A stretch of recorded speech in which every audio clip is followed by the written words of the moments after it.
सकल विघ्न व्यापहि नहीं तेहि, राम सकृपा विलो कहीं जेहि। जिसके ऊपर ईश्वर की कृपा होती है उसे कोई भी विघ्न व्याप्त नहीं होता।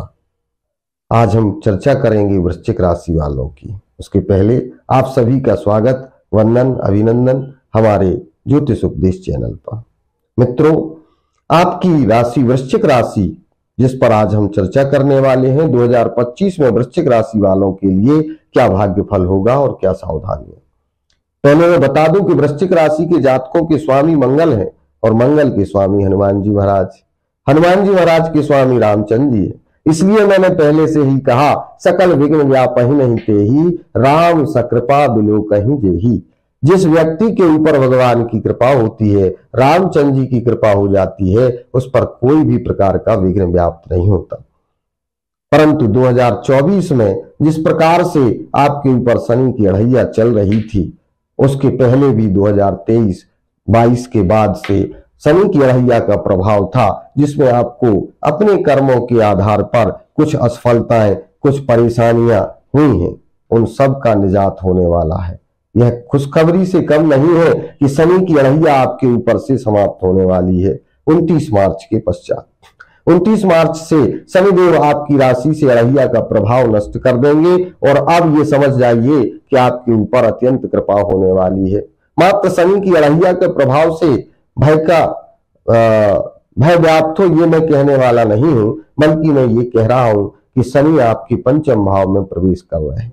इस समय जो जातक वृश्चिक राशि के हैं, पुत्र प्राप्ति से परेशान है, उन्हें पुत्र की भी प्राप्ति हो सकती है, बुद्धि का तेज हो सकती है और कर्म का फल आपको बहुत अच्छा मिलने वाला है।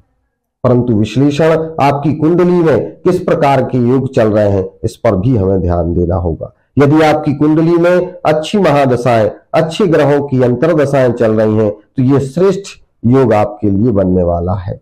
2025 में जो जातक युवा है, नौकरी के लिए प्रयास कर रहे हैं, अध्ययन में मन नहीं लग रहा था, निश्चित तौर पर अध्ययन में मन लगने लगेगा। नौकरी में निश्चित सफलता होने के चांसेस बन रहे हैं। यदि आप अच्छी तरीके से अपना अध्ययन करते हैं, पूर्ण दृढ़ता के साथ अपनी नौकरी के लिए, शासकीय या जो भी आप प्रयास कर रहे हैं उसके लिए प्रयासरत होते हैं, तो आपकी नौकरी लगने का यह सबसे उत्तम समय आपके लिए, आपके जीवन में आ रहा है। यह समय आपके जीवन का श्रेष्ठ समय है, इसमें कोई दो मत नहीं है कि आपके लिए श्रेष्ठता आ ही रही है। भले ही आपकी कुंडली में कुछ हानिकारक योग गोचर कर रहे हो, भले ही आपकी कुंडली में महादशा या अंतरदशा हानिकारक हो, फिर भी कुछ ना कुछ अच्छाई वाले फल आपको प्राप्त होने वाले हैं। परंतु यदि योग कारक ग्रहों का आपकी कुंडली में महादशा और अंतरदशा है, तो आपके लिए यह समय बहुत ही सफलता देने वाला है। व्यवसाय में वृद्धि का समय है।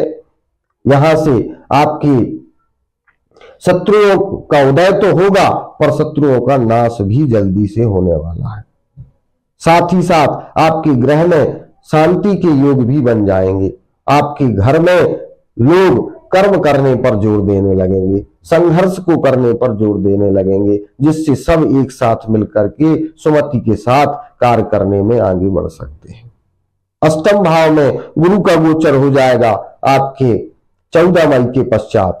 तो गुरु जब अष्टम भाव में जाएंगे तो आपकी पैतृक संपत्ति के ऊपर नजर डालेंगे, धन के ऊपर नजर डालेंगे और शत्रुओं के ऊपर भी दृष्टि, धन के ऊपर तथा ससुराल पक्ष के ऊपर भी उनकी दृष्टि होगी, जिससे ये तीनों आपके वृद्धि प्राप्त करेंगे। अर्थात पैतृक संपत्ति पे चलने वाले आपके जो भी न्यायिक फैसले हैं या जिनसे आप परेशान हो रहे हैं, उनमें सुधार हो जाएगा। आपकी धन संपत्ति बढ़ेगी, धन का संचय होगा और ससुराल पक्ष से भी आपके अच्छे संबंध होने वाले हैं।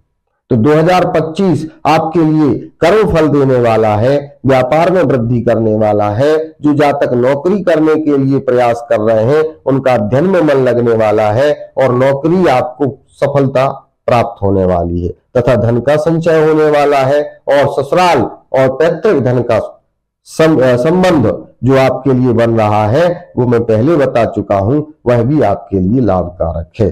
कुछ सावधानियां भी हमें बरतना होगी, क्योंकि एक ग्रह जहां हमें कुछ अच्छाइयां देता है तो वहीं कुछ ना कुछ परेशानियां भी कर देता है। पंचम में बैठकर शनि आपकी सप्तम भाव पर दृष्टि डालते हैं। यदि यहां पर उनका कोई शत्रु ग्रह है या सूर्य विराजमान हो जाए या कोई और अन्य शत्रु ग्रह वहां विराजमान होता है तो पिता से संबंध कुछ बिगड़ सकते हैं, पत्नी से बात बात पर कुछ कलह होता है, पर इसका फल ये होता है कि गलत फहमियां नष्ट होकर के पत्नी के साथ आगे चलकर अच्छे संबंध बनने के चांसेस बनते हैं। शनिदेव यहां से सप्तम दृष्टि जो डालेंगे वो आपके आय भाव पर डालेंगे। यहां भी यदि उनका कोई मित्र ग्रह बैठ जाता है तो निश्चय आय में सफलता होगी, परंतु यदि शत्रु ग्रह वहां बैठा है, इसलिए मैं कह रहा हूं विश्लेषण कराइए, शत्रु ग्रह बैठा है तो आय में मंदी भी हो सकती है। अन्यथा ये कहा जाए कि सारी चीजों में सफलता हो रही है तो आप ही विचार करिए, करोड़ों लोगों की एक ही राशि होती है, क्या सभी के लिए वह राशि फल पूर्णता सिद्ध होगा? ऐसा नहीं है। कुंडली में जन्म के समय पर जो विश्लेषण होता है उसके साथ गोचर का प्रभाव होता है, महादशा अंतरदशा का प्रभाव होता है, जिससे हमारे जीवन में सब प्रकार से योजनाएं बनती हैं और भाग्य और हानियां हमें वही तय होती हैं। इसलिए मैं आपसे भी यही अनुरोध करूंगा कि 2025 के पहले अपनी कुंडली का विश्लेषण कराइए, उसमें कहां हानि हो सकती है और भाग्य कहां कहां जाग सकता है। जहां भाग्य हमारा फल दे रहा है उस ओर यदि हम बढ़ जाएं, वहीं हम अपनी योजना बनाना चालू कर दें, उस ओर हम उन्मुख हो जाएं और जो कमियां हैं उनको सुधारने के उपाय करने लगे तो सारी व्यवस्थाएं बन जाएंगी। यही तो प्रबंध होता है, यही मैनेजमेंट होता है, हमारा काम ही यही है। या ज्योतिष के पास या ज्योतिषी के पास कोई व्यक्ति आता है तो उसका सबसे पहला दायित्व यही है कि हानियां और भाग्य कारक व्यवस्थाएं दोनों का परिचय कराया जाए, जिससे हम योजना बना करके हानियों पर अपना बल रखें और उपाय करके उन हानियों को कम करते हुए अच्छाइयों की ओर, सफलताओं की ओर बढ़ना प्रारंभ कर दें। तो वृश्चिक राशि 2025 में बहुत ही भाग्यशाली है, इसमें कोई दो मत नहीं, पर कुंडली विश्लेषण करा के आप अपनी योजना अवश्य बनाएं, यह मैं आपसे अनुरोध करूंगा। इन्हीं शुभकामनाओं के साथ आपके लिए आज विदाई और धन्यवाद।